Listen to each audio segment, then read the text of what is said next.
యేసుని కార్యములు ఎంతో గొప్పవి, తండ్రి నీ తలంపులు లెక్కలేనివి.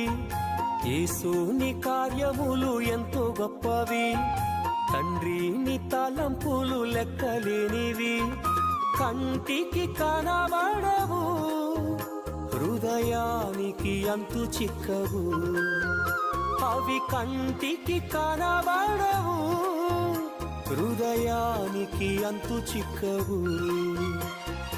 యేసుని కార్యములు ఎంతో గొప్పవి, తండ్రి నీ తలంపులు లెక్కలేనివి.